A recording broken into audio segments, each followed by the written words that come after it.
merapatkan shaf sambil menginjak kaki temannya kanan kiri. Apakah seperti itu yang dimaksudkan merapatkan shaf? Jawabannya tidak. Ingat, perintah dalam hadis tadi itu meluruskan. Maka tujuan rapat itu sebenarnya untuk tujuan lurus. Berarti kalau kita itu cara membuat shaf itu jadi lurus, ya coba lihat rapatkan. Kalau shafnya itu dalam keadaan rapat, maka pasti nanti ya akhirnya jadi lurus. Maka pendapat yang tepat, merapatkan shaf dengan sangat-sangat rapat sampai menzolimi kanan kiri tidak boleh.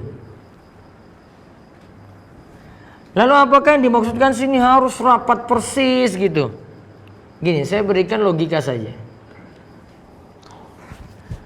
Kalau cerita merapatkan shaf itu sampai membuat kita itu sulit duduk saat tahiyat awal atau tahiyat akhir atau duduk antara dua sujud, maka pasti ada cerita di antara para sahabat sampai di tengah-tengah kita. Nantinya di antara para sahabat itu mereka ketika bangkit mau duduk tahiyat akhir rebut-rebutan siapa yang kakinya keluar dulu. Paham ini? Harus ada riwayat itu. Karena kebanyakan kita ketika merapatkan shaf itu sampai dulu tahiyat akhir pun nggak bisa. Sampai tadi ceritanya gimana? Mau duduk itu ini siapa tahu saya duluan nih. Kalau saya duluan kaki saya lebih keluar duluan. Yang lain ya nggak sempat. Cerita ini nggak ada di tengah-tengah kita. Berarti sedikit kritik.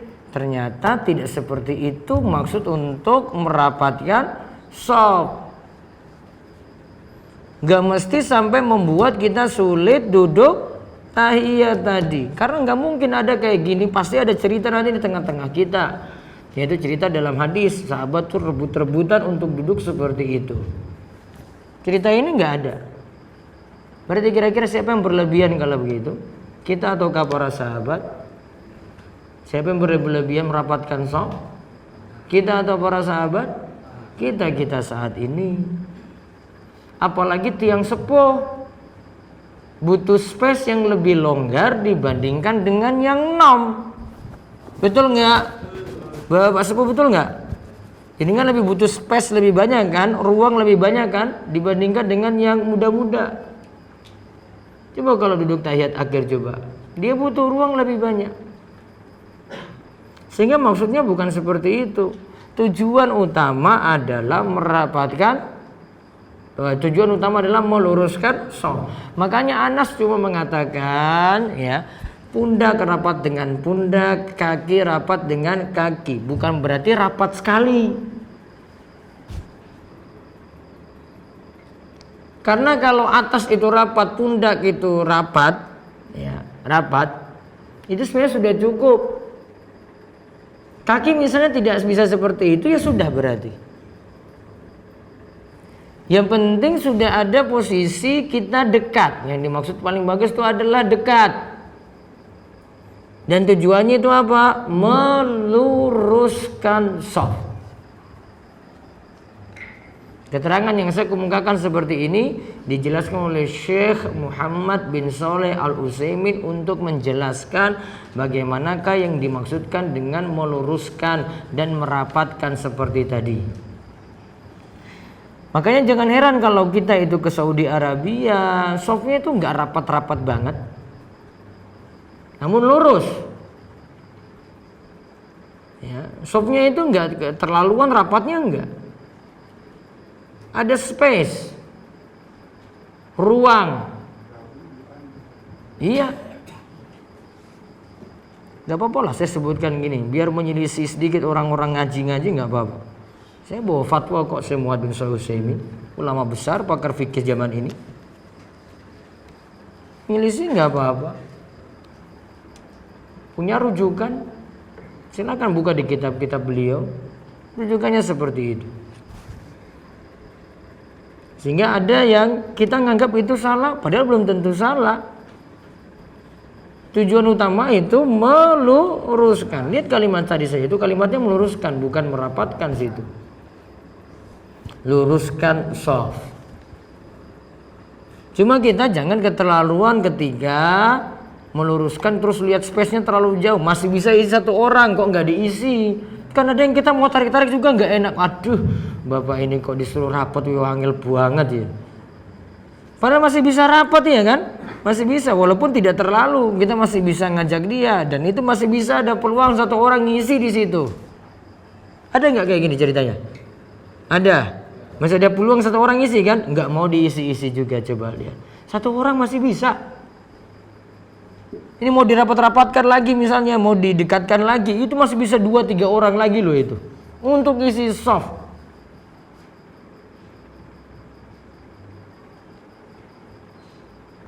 Faedah yang berikutnya lagi. Tadi kan disebutkan luruskan shaf, dan ini sebelum sholat dimulai.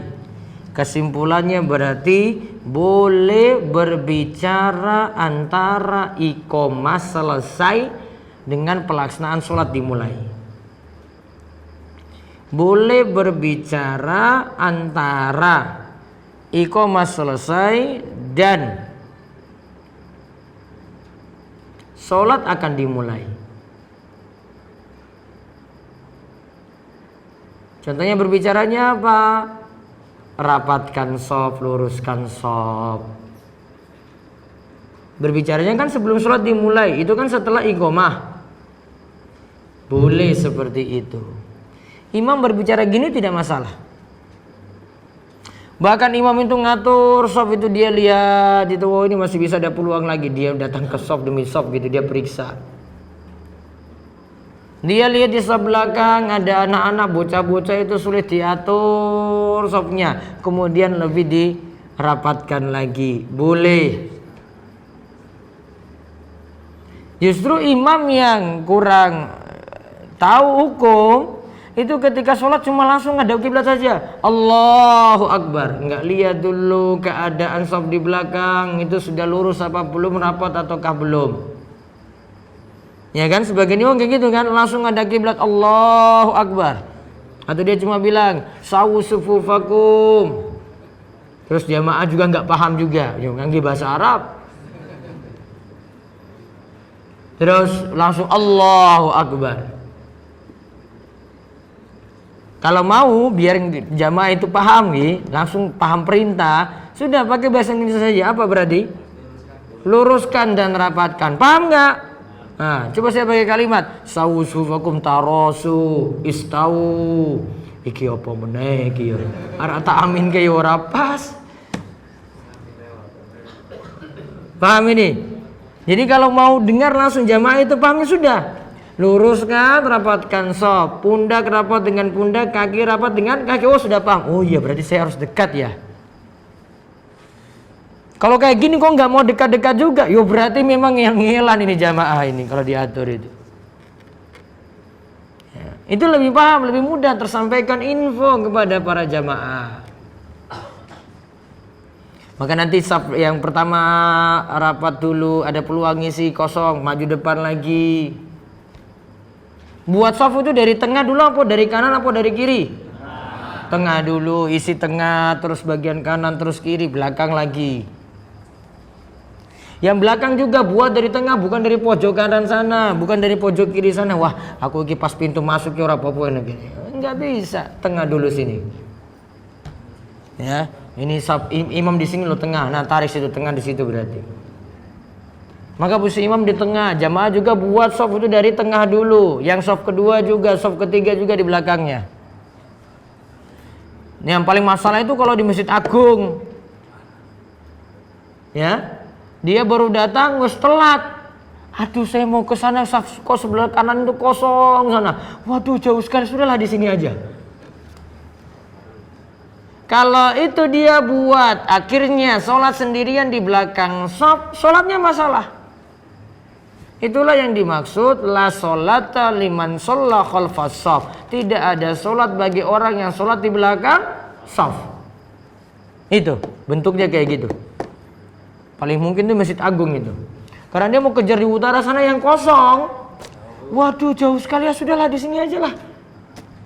Iya kan? Nah, dia buat di situ saja. Padahal sana masih bisa diisi. Ya walaupun jauh ya resiko. Siapa suruh sholat di Masjid Agung? Ya cari masjid kecil aja kalau gitu. Emang suruh buat soft kayak gitu kok. Gimana lagi coba mau buat ajaran baru lagi? Nggak bisa. Coba kalau semua jamaah mau seenaknya aja tadi coba. Ya sudah, yang sebelah selatan datang langsung situ. Yang utara datang, ya sudahlah saya sini aja. Nggak mau ketemu. Iya kan? Pernah nggak lihat soft kayak gini? Paling sering di Masjid Agung kan? Masjid besar pokoknya. Kalau masjid besar sudah malas tuh lihat ujung sana.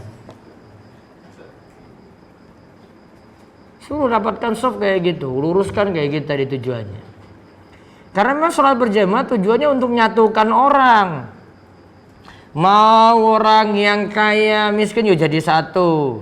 Nggak ada itu pakai kuota-kuota ini sudah ini orang kaya di sini miskin sini, nggak ada. Jadi satu sholat.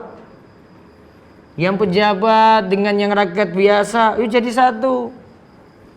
Nggak ada ruang khusus untuk dia, space khusus untuk dia, nggak ada. Barengan untuk menyatukan memang. Sehingga diperintahkan untuk lurus, rapat gitu dengan orang-orang. Memang karena diperintahkan gitu, bisa bergaul dengan yang lain. Terus faedah yang berikutnya lagi. Jika tidak mau luruskan shaf, maka hati akan berselisih.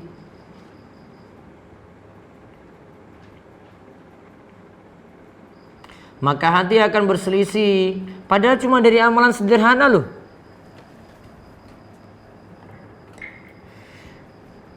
Dari tidak lurusnya shaf, akhirnya membuat apa? Hati kita kanan kiri itu berselisih. Waduh, kok dia nggak mau lurus dengan saya, kok dia agak maju sedikit gitu.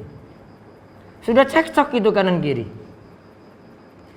Maka hadis ini pas dibawakan oleh Imam Nawawi dalam bab ini, artinya mulai dulu jaga ajaran Nabi SAW yang sederhana. Gak perlu yang tinggi-tinggi dulu, mulai dari yang mana? Sederhana dulu.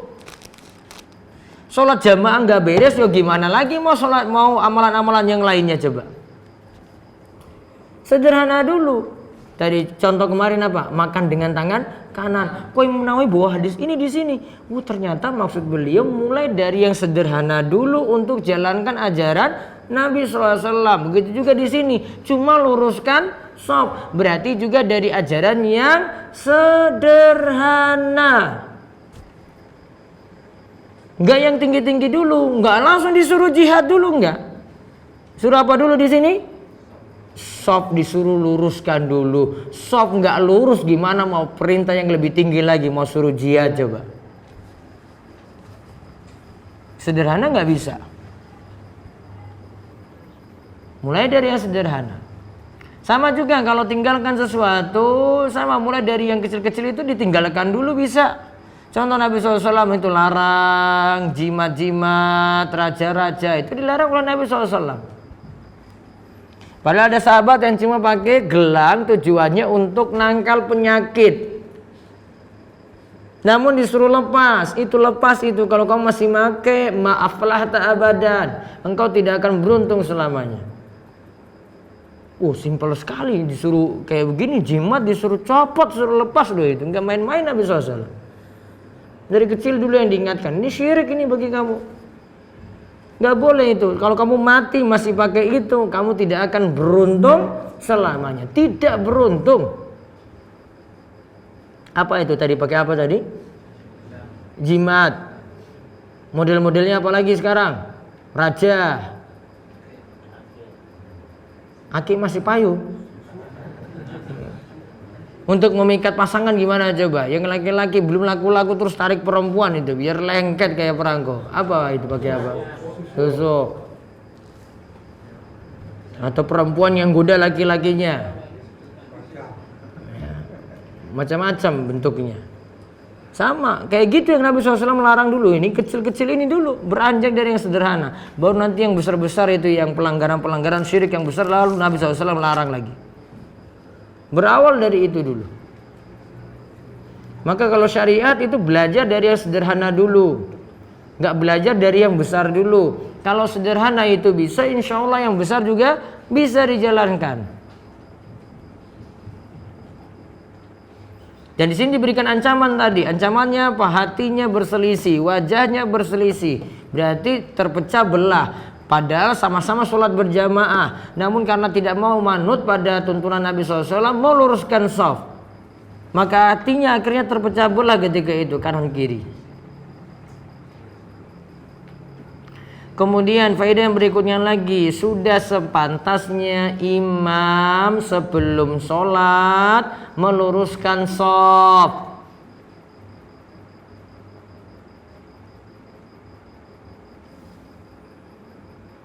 Sudah sepantasnya imam itu meluruskan shaf. Dan ingat, imam itu yang tanggung jawab untuk sholat berjamaah tadi. Imam itu perintahkan shafnya lurus. Dalam sholat imam nanggung lagi. Bagi yang berpendapat Al-Fatihah itu jadi tanggungan imam, imam nanggung lagi Al-Fatihah. Terus kalau ada makmum dia yang lupa, imam nanggung lagi lupanya makmum. Misalnya sudah rakaat keempat duduk tahiyat, kok tiba-tiba makmumnya sendiri berdiri ke rakaat kelima. Dia lakukan gerakan lebih kan? Namun kesalahan tadi dia lakukan karena dalam sholat berjamaah, maka kesalahannya ditanggung oleh imam. Imam nolong dia lagi. Maka kalau dalam hal ini imam itu tolong menunjukkan bahwasanya sholat berjamaah itu lebih ringan untuk kita. Maka hati-hati kalau malas berjamaah, ya. Kadang kalau kita itu malas berjamaah, sholat berjamaah itu sudah malas-malasan. Biasanya kadang kalau laki-laki itu undur-undur waktu sholatnya. Zuhur jam 12, tunggulah. Nanti jam 1 aja. Karena nggak mau berjamaah, diundur. Atau enggak dia lakukan sholat itu tidak khusyuk. Laki-laki itu khusyuknya dan juga dia bisa tepat waktunya sholat itu kalau lakukan berjamaah di masjid. Pasti lebih khusyuk, ya, itu lebih khusyuk melakukannya, lebih tepat waktu dibandingkan dengan dia tidak lakukan berjamaah.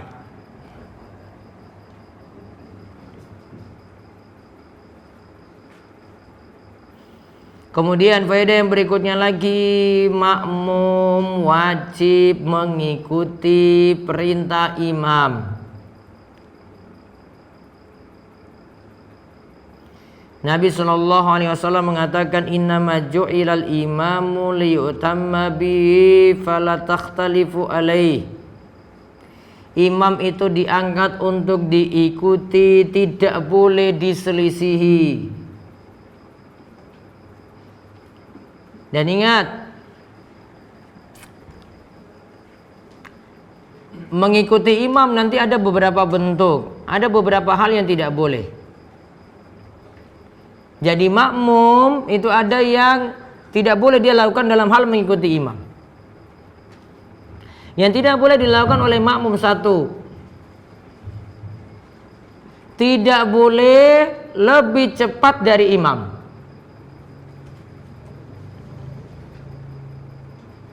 Tidak boleh lebih cepat dari imam.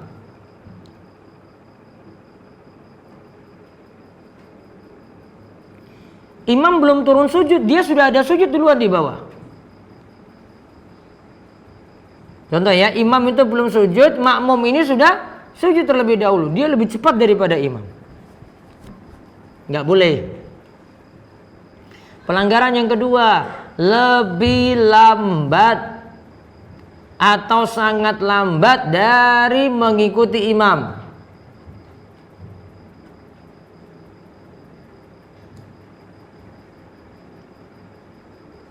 Misalnya, ini paling sering ditemukan ketika sujud terakhir.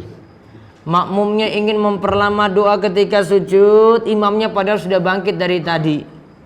Imamnya sudah sampai innaka hamidun majid, baru makmum Allahu Akbar, duduk tahiyat akhir. Lambat kan dari imam? Nggak boleh. Nggak boleh lambat juga dari imam. Pelanggaran yang ketiga lagi yang tidak boleh dilakukan oleh makmum, gerakannya sama dengan gerakan imam. Artinya imam rukuk, dia barengan imam rukuk, persis sama. Imam bangkit, sama gerakannya, dia bangkit bareng imam. Yang tepat apa? Mengikuti. Ya, istilah yang tepat itu adalah mengikuti imam. Bukan gerakannya itu barengan dengan imam, namun mengikuti imam. Imam sudah turun sujud, Allahu Akbar, turun sujud, kita ikuti, Allahu Akbar. Imam bangkit dari sujud, Allahu Akbar, kita lagi makmum ikut bangkit dari sujud, Allahu Akbar. Berarti berapa pelanggaran? 3. Satu apa? Lebih cepat daripada imam. 2. Lebih lambat dari imam. 3. Gerakannya sama dengan imam, berbarengan dengan imam. Yang tepat apa? Mengikuti imam, mutabaah. Istilahnya itu mutabaah, yaitu imam diikuti. Gak barengan gerakannya dengan imam.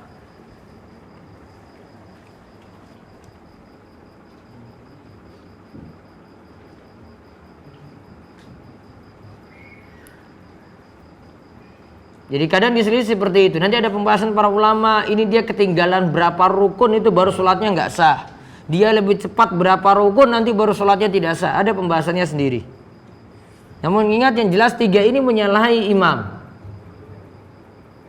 Yang tepat itu cuma mengikuti imam saja.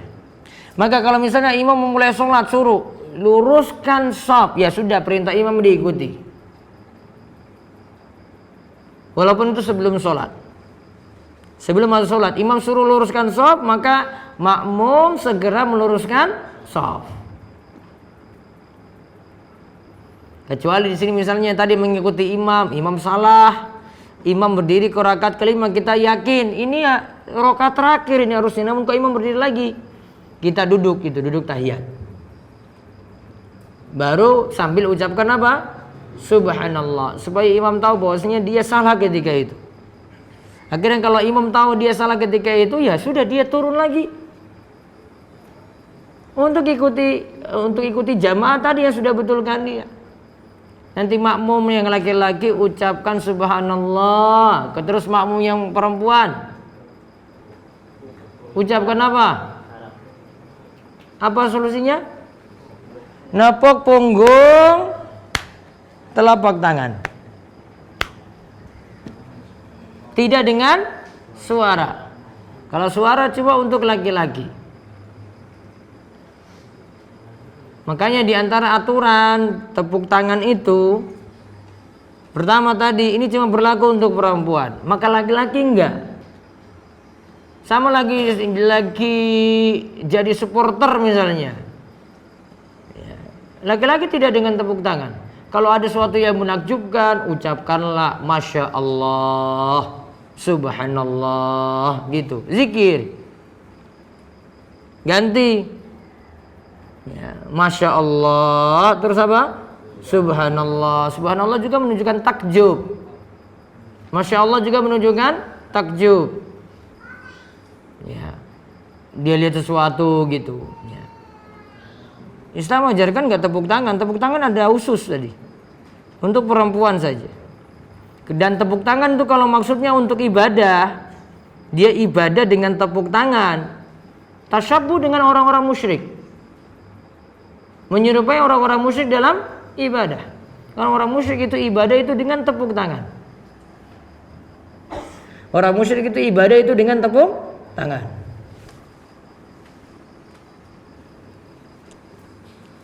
Maka kita nggak niru seperti itu.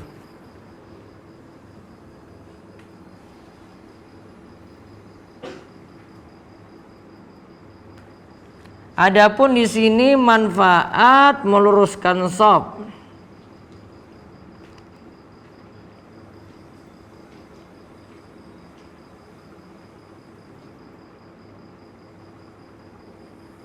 Manfaat meluruskan shaf.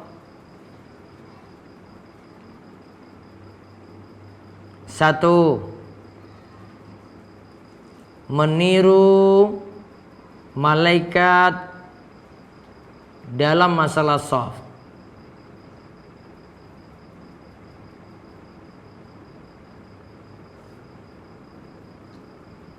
2. Meluruskan shaf akan menjauhkan dari setan. Akan menjauhkan dari setan yang menempati sela-sela shaf.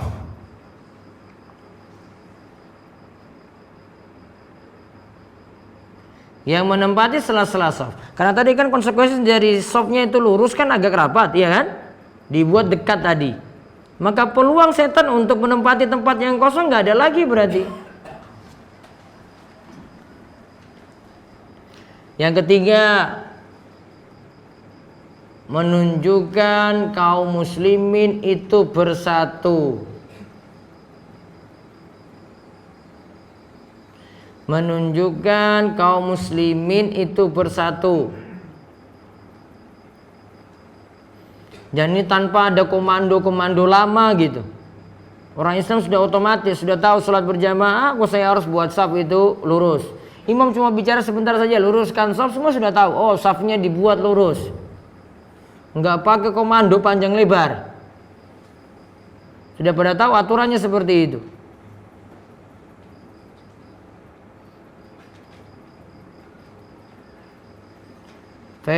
Manfaat berikutnya lagi meluruskan shaf. Tidak lurusnya shaf dan shaf yang tidak bersambung menunjukkan kaum muslimin terpecah belah. Menunjukkan kaum muslimin terpecah belah. Karena tadi hatinya berselisih.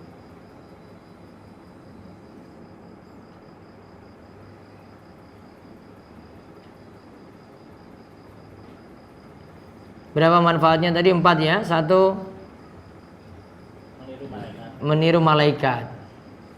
Kan meniru makhluk yang baik. 2. Menjauhkan dari setan yang akan menempati shaf, ya, celah-celah shaf. 3. Menunjukkan kaum muslimin bersatu. 4. Ya, tidak lurusnya shaf menunjukkan kaum muslimin itu berselisih, berpecah belah, dan kita padahal disuruh untuk bersatu.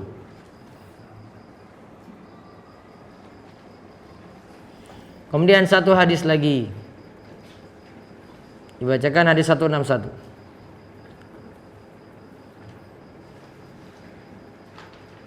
Saya bacakan langsung.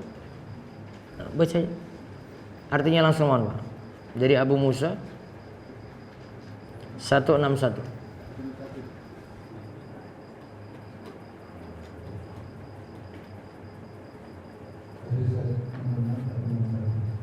Abu Musa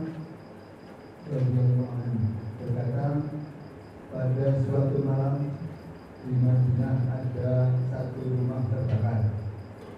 Ketika peristiwa tersebut diceritakan kepada Rasulullah SAW, beliau bersabda, sesungguhnya api ini bisa menjadi musuh bagi kalian. Maka dari itu, jika kalian tidur, padamkanlah api itu atau lampunya. Muttafaqun alaih. Hadis ini diriwayatkan oleh Bukhari nomor 6294 dan Muslim 2. Baik. Terjemahan yang tepat bukan matikan lampunya, namun matikan apinya. Dihapus itu kata lampu. Nggak ada kalimat lampu dalam bahasa Arab. Disuruh matikan apa? Api. Nggak usah diubah-ubah kalimat. Tekstual aja diterjemahkan. Sekarang kita lihat. Kan ceritanya gini. Di kota Madinah itu ada rumah yang terbakar. Iya kan? Ada rumah yang terbakar. Pada malam hari Karena ketika itu masih pakai penerangan dengan menggunakan apa? Apa istilahnya kalau kita zaman dulu apa? Nah, yang jenengan pakai dulu itulah.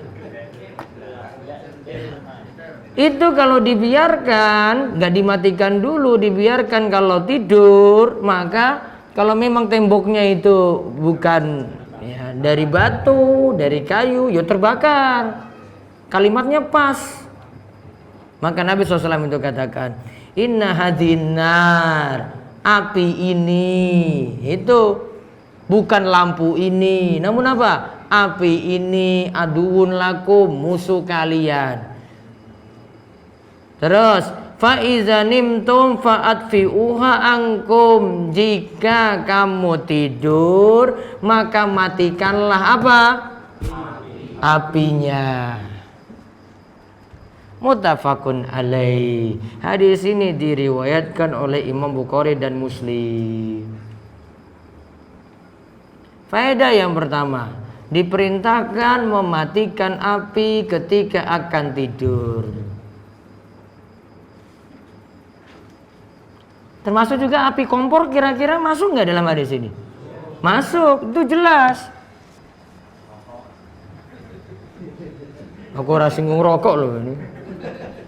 Terus capek aku. Udah. Berarti ada api kompor masih nyala, dimatikan juga, bahaya.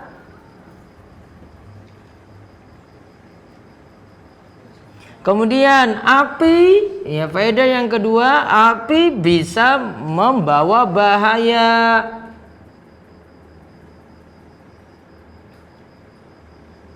Karena bisa membakar.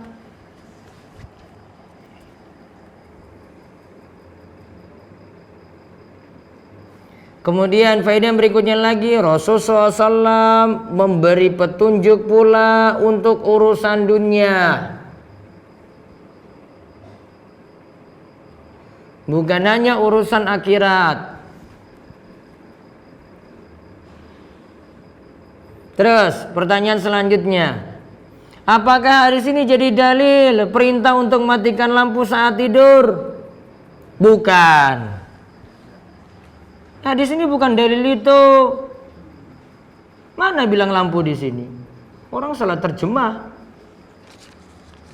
Itu terjemah fatal kalau saya bilang. Karena konsekuensi dari ini kata perintah. Fa iza nimtum fatfi'uha. Perintah itu, hukum asal perintah kalau dalam ilmu usul fikih wajib. Berarti kalau tidak dimatikan, dosa. Masa orang nggak matikan lampu ketika mau tidur dosa? Enggak tepat. Kalau mau perhitungan dengan masalah kesehatan, lebih bagus ketika tidur lampu itu dimatikan. Iya, dari sisi kesehatan. Dari sisi dalil gimana? Nabi nggak singgung. Gitu. Saya bawa perkataan ini, penjelasan ini dari penjelasan Syekh Muhammad bin Shalih Al-Utsaimin dalam Syarah Riyadhus Shalihin. Itu sama seperti saya tadi jelaskan itu. Orang salah memaksudkan, dikira itu matikan lampu, ternyata matikan api. Gitu. Sehingga kalau rumah itu ada yang tidur nggak biasa matikan lampu, nggak masalah. Hukumnya dosa nggak? Tidak dosa.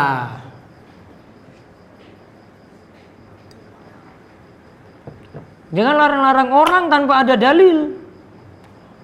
Pak, jenengan itu dosa loh, itu nggak matikan lampu. Dosa dari mana? Nggak ada dalilmu. Bawa di sini, salah terjemah kamu Pak. Sini anar itu api. Bukan lampu. Lampu itu misbahun. Bukan narun. Narun itu api, misbahun itu lampu.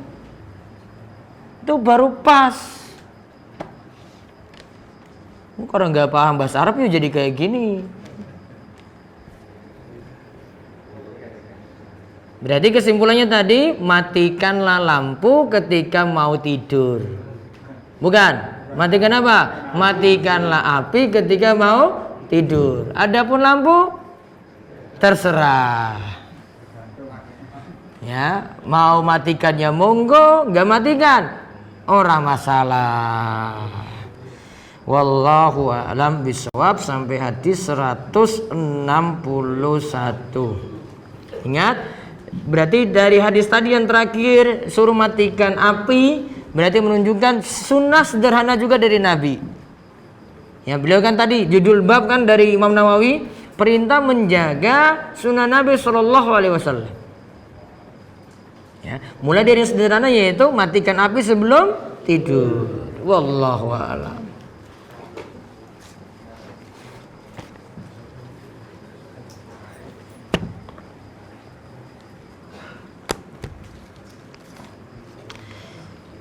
Baik, saya jawab pertanyaan. Bagi makmum masbuk, jika imam sudah duduk tahiyat akhir, maka makmum juga harus tahiyat akhir atau awal? Ya, tahiyat awal untuk makmum yang masbuk. Berarti duduknya iftirash atau tawarruk? Kakinya keluar atau tidak? Tidak. Dia duduknya seperti tahiyat awal. Duduknya iftirash. Ustadz, bagaimana jika kita mendapati imam yang salah? Contoh imam yang takbirnya dengan cara memutar tangan. Atau jelas imam seorang dukun atau berbuat syirik terang-terangan. Apakah baiknya kita sholat sendiri? Kalau imam itu berbuat syirik terang-terangan, gak usah sholat di belakangnya. Terus sholatnya gimana? Cari masjid lain. Atau apa? Imamnya dilengserkan dari imam, diganti. Jelas. Ada tokoh yang punya wewenang situ beritahu, wah saya nggak setuju ini jamaah nggak mau dia jadi imam, diganti aja, ganti. Gitu. Orang yang berbuat syirik nggak boleh kamu ikuti. Kalau tahu dia berbuat syirik tidak boleh diikuti saat jadi imam. Takbirnya dengan cara memutar tangan, sholatnya malah batal itu nanti kayak begitu. Gerakan nggak perlu, ya toh? Satu gerakan yang membatalkan sholat itu ketika banyak, itu sudah banyak itu kan tadi main-main, banyak tidak butuh, ya itu bukan butuh, berturut-turut, nggak boleh. Bagaimana jika imam sudah salam tetapi kita masih berdoa sebelum salam sehingga kita salam lebih lama daripada imam, maka itu juga bermasalah, termasuk orang yang telat dari imam, gak boleh. Maka kalau imam sudah salam maka makmum juga mengikuti salamnya imam. Kan tadi imam diikuti, berarti imam sudah salam, makmum juga segera salam. Saya juga melakukan hal itu untuk menghindari tradisi bersalaman setelah sholat. Nggak boleh juga maksudmu setelah itu. Kalau dia mau salaman ya sudah resikomu. Kamu sholat di masjid kayak gitu. Ya, kamu sholat di masjid kayak gitu ya sudah, gimana lagi. Jadi saat ada jamaah yang ingin bersalaman, saya belum selesai. Oh jangan buat-buat alasan, sudah salam saja. Sudah, kamu habis itu zikir aja sudah. Kalau dia mau narik tangan untuk salamin ya sudah salamin aja lah. Daripada kamu buat masalah, mudaratnya lebih besar loh kalau kamu nggak selamat nanti dengan dia nggak nyambut tangannya. Ini aliran apa lagi ini? Jangan-jangan setelah dia ngaji di demi seperti ini, kok jadi kayak gini orangnya? Dulu masih mau salaman, sekarang nggak lagi. Sudah kurangi mudarat aja. Bagaimana jika imam di masjid dekat rumah sholatnya terburu-buru dan terlalu cepat sehingga tidak bisa tumak nina? Tumak nina standarnya apa coba? Bisa baca subhanallah. Kok subhanallah tidak tercapai? Berarti tidak tumak nina, alias terlalu cepat. Kok baru nyampe subha sudah bangkit? Ya kan? Berarti tidak tumak nina. Apakah boleh sholat di musola walau agak jauh sedikit? Boleh. Cari imam yang lain di masjid lain. Imam sudah sepuh dan sudah diperingatkan tapi tidak dihiraukan. Ya sudah, yang sepuh saat tadi itu digantikan saja. Dia itu azan saja gitu, cukup. Namun penggantinya harus lebih bagus. Bagaimana tata cara khitbah yang sesuai syariat Islam? Khitbah itu melamar, berarti melamar itu sesuaikan dengan tradisi tempat masing-masing. Tradisinya Imogiri itu gimana kalau lamar anak orang? Tanya sepuh-sepuh itu. Ada sini bapak nih, tanya nanti ya. Bagaimana hukum pemberian cincin kepada akhwat pada saat prosesi khitbah? Masih boleh. Yang penting bukan maksudnya tukar cincin. Karena tukar cincin tidak ada dalam tradisi Islam. Ketika saya datang, sop belakang sudah dimulai dari pinggir. Apa yang harus saya lakukan? Mungkin nggak tarik jamaah semua itu ke tengah. Nggak mungkin kan? Ya sudah, terpaksa mulai dari pinggir lagi. Sah nanti, walaupun mulai dari pinggir tetap sah. Yang tadi yang jadi masalah adalah ketika sop paling depan itu masih bisa diisi, terus kamu sholat sendirian di belakang sop. Itu baru bermasalah. Jika negara banyak utang maupun pajaknya tinggi, bolehkah zakat dan infak untuk melunasi utang atau meringankan pajak? Sebentar, saya ulang. Jika negara banyak utang, bukan urusanmu, negaramu yang tanggung. Saya nggak tanda tangan nih, kok nggak saya setujui. Negara yang utang kan berarti kan siapa yang nanggung kalau gitu? Ya negara. Ngapain saya ikut-ikut tanggung?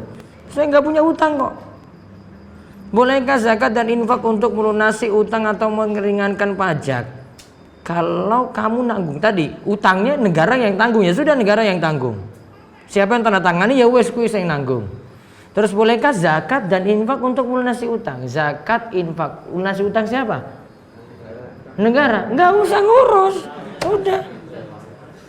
Kalau zakat, kalau zakat, negaranya miskin mungkin ya, kamunya kaya berarti kan? Kan zakat untuk siapa coba? Orang miskin ya, berarti negaramu miskin. Ngapain kamu ngurus negaramu? Gak usah ngurus itu, sudah itu urus saya negara. Mungkin di sini maksudnya juga zakat untuk meringankan pajak. Tetap dia masih bahas negara kan? Pokoknya gak usah diurus, urusannya sendiri.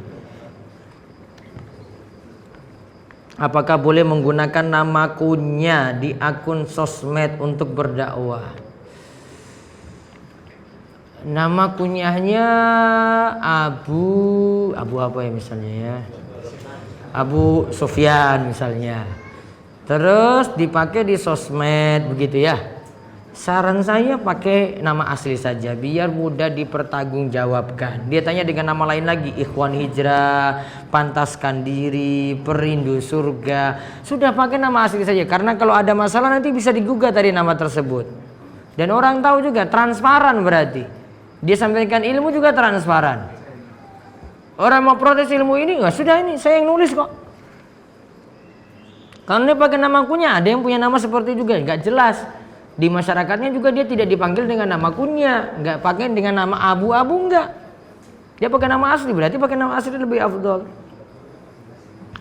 Semenjak saya mengenal sunnah, merapatkan meluruskan shaf setiap saya sholat di masjid yang tidak merapatkan dan meluruskan shaf, saya sering tidak fokus. Apakah termasuk godaan syaitan yang berada di celah-celah shaf tadi? Bisa jadi. Karena tidak terlalu dekat dengan jamaah yang lain, akhirnya setan itu masuk di situ, akhirnya sholatnya enggak fokus, enggak khusyuk, enggak konsen. Karena setan itu akan masuk di celah-celah shaf ketika kita itu melakukan sholat berjamaah. Begitu. Ada lagi? Nggih, monggo Pak. Waalaikumsalam warahmatullahi wabarakatuh.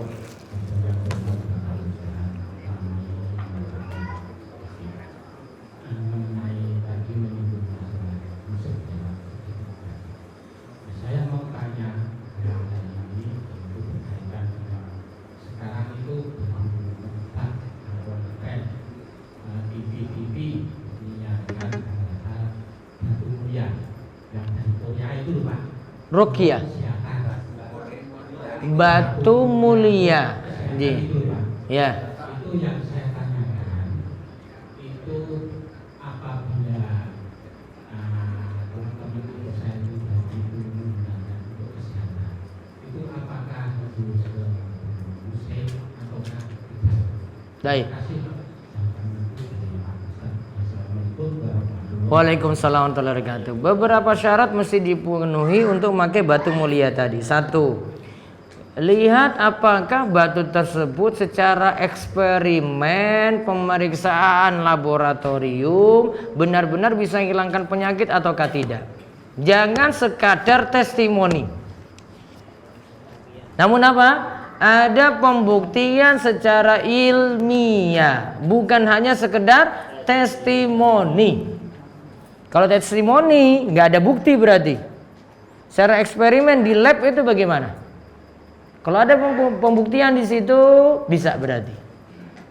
Syarat yang kedua, ingat batu mulia itu cuma jadi sebab saja, maka tidak boleh bergantung dengan batu tadi. Kita ketika berobat atau mengikuti pengobatan alternatif seperti itu, pasrahkan pada Allah, itu cuma jadi sebab saja. Kalau dia bergantung dengan batu tadi, nggak pakai ini malah nggak bisa sembuh keyakinannya, berarti tawakalnya kurang. Tawakal kurang, sulit masuk surga tanpa hisab. Karena syarat masuk surga tanpa hisab adalah harus tawakal penuh kepada Allah. 2 poin penting berarti Pak. Yang pertama apa? Dicek dulu itu eksperimennya ada enggak, pembuktian ilmiahnya ada atau tidak.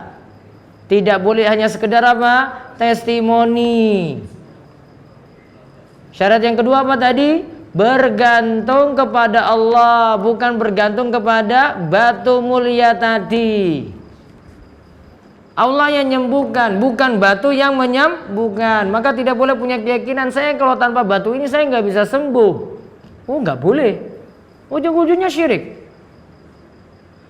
Maka dilihat nanti 2 syarat ini, syarat pokok ini terpenuhi, baru boleh dipakai. Taib. 1 lagi tadi, Pak Gus.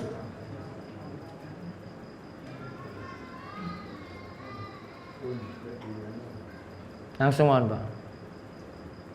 Yang pertama, terima kasih. Yang pertama, masalah anggota jamaah atau makmum yang datang terakhir. Makmum datang terakhir. Tapi tidak ada teman di yang belakang. Oh, dia sendirian di belakang. Terus, Kemudian depan sudah penuh, pernah menerima keterangan bahwa kalau sendirian itu menarik teman di depan. Ya, Itu apa benar? untuk temani dia di belakang. Ya? Untuk temani dia di belakang berarti. Iya. Dia narik teman dari depan untuk nemani dia di, ya. Bukannya ditarik dari teman. Taib. Boleh. Jawabannya tidak perlu. Karena termasuk sholat sendiri katanya. Iya, dia sholat sendiri namun darurat. Kalau dalam darurat boleh, karena tidak ada lagi yang nemani. Mudorotnya ada. Mudorotnya apa? Ini yang ditarik sudah dapat soft depan. Jenengan tarik itu mundurkan orang yang pahalanya lebih besar, diundur ke belakang yang pahalanya lebih sedikit. Yang ketiga, boleh jadi yang soft yang ditarik tadi, orang yang ditarik sudah nunggu sholat 1 jam. Tarik mundur ke belakang. Kalau saya sendiri nggak terima, saya tadi dari sini kok temani kamu yang telat. Mudorot. Ya kan? Mudarat. Terus solusinya gimana? Sholat sendiri di belakang karena memang soft depan tidak bisa lagi diisi. Yang tadi termasuk larangan gimana kalau gitu? Soft depan masih ada peluang diisi, nggak mau ngisi soft depan. Kayak tadi saya sebutkan di Masjid Agung, paling utara masih bisa diisi. Dia sholat sendirian di belakang soft. Nah itulah yang masalah sholatnya. Masih yang kedua, kalau ada anggota jamaah yang meminta jadi imam. Jamaah minta jadi imam. Ada imam tetap atau tidak? Ada imam? Ada. Ada imam tetap. Ada. Tapi dia mau pengen jadi imam. Wah, kok ngotot banget. Terus? Itu apa? Wah, itu sama kalau saya dia misalnya kalau dalam masalah pemimpin saya ini sudah ada ketua terus ini saya jadi ketuanya aja. Wah, nggak bisa. Ada imam rotib, ada imam tetap didahulukan. Yang punya rumah berarti. Ibaratnya itu yang punya rumah, tuan rumah.